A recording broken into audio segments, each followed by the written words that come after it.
En ce moment même, 230 pétroliers sont bloqués dans le golfe Persique, sans nulle part où aller. Le prix du pétrole vient de bondir de plus de 9% en une seule journée. Et la cause de tout ça, c'est un passage large de 3 km que tu n'as peut-être jamais remarqué sur une carte. Le détroit d'Ormuz. Voici pourquoi ce petit bout de mer peut, à lui seul, faire trembler l'économie mondiale. Regarde la carte. Ici, le golfe Persique, Iran, Irak, Koweït, Arabie Saoudite, Qatar, Émirats. Toute la richesse pétrolière et gazière du Moyen-Orient est enfermée là-dedans. Et il n'existe qu'une seule sortie vers l'océan mondial. Une porte. Une seule. Le détroit d'Ormuz. À son point le plus étroit, il fait environ 39 km de large. Mais les voies de navigation réellement utilisables par les pétroliers? À peine 3 km dans chaque sens. D'un côté, la côte iranienne. De l'autre, une pointe du sultanat d'Oman. Un couloir, et le destin énergétique d'une bonne partie de la planète qui passe entre les deux.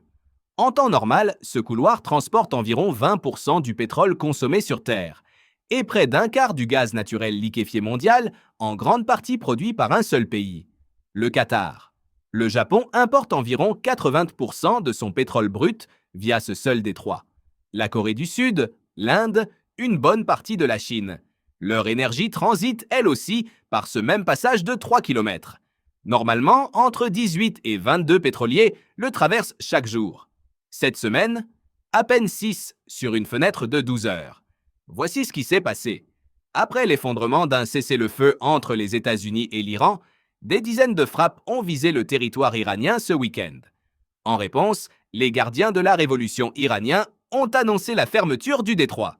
Les États-Unis ont répondu en annonçant leur propre blocus et une taxe de 20% sur toute cargaison qui tenterait de passer.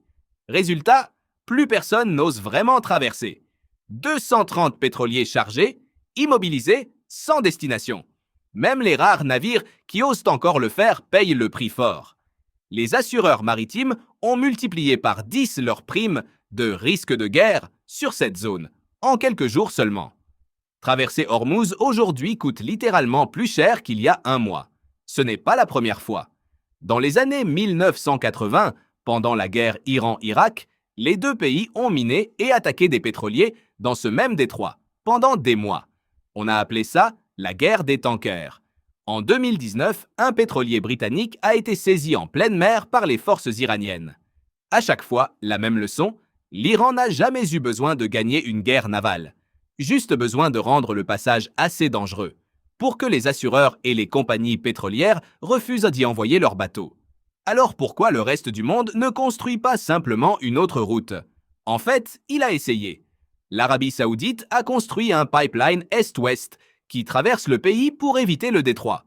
Les Émirats arabes unis ont fait pareil, jusqu'au port de Fujairah, directement sur l'océan Indien. Ensemble, ces pipelines peuvent transporter environ 6,5 millions de barils par jour. Le détroit d'Ormuz, en temps normal, en laisse passer plus de 20 millions. Même avec ces routes de secours, plus des 2/3 du pétrole du Golfe n'ont nulle part où aller si le détroit reste fermé. Voilà pourquoi ce couloir de 3 km compte plus que n'importe quelle frontière sur cette carte. Pas parce qu'il est riche en ressources, parce que tout le monde est obligé de passer par lui. On avait déjà décodé ce mécanisme avec la naissance des superpuissances. Contrôler une route vaut toujours plus que contrôler un territoire. Rome l'avait compris avec la Méditerranée. La Grande-Bretagne avec Gibraltar et Suez. L'Iran n'a pas besoin d'une armée aussi puissante que les États-Unis. Juste besoin d'être du bon côté du bon couloir d'eau. Et maintenant, tu comprends pourquoi le prix à la pompe, chez toi, peut grimper du jour au lendemain, à cause d'un événement à 6000 km de distance. Tu ne votes pas sur ce qui se passe à Ormuz. Tu ne contrôles rien de ce qui s'y passe, mais tu en payes directement le prix à chaque plein d'essence. Et ce n'est pas une exception.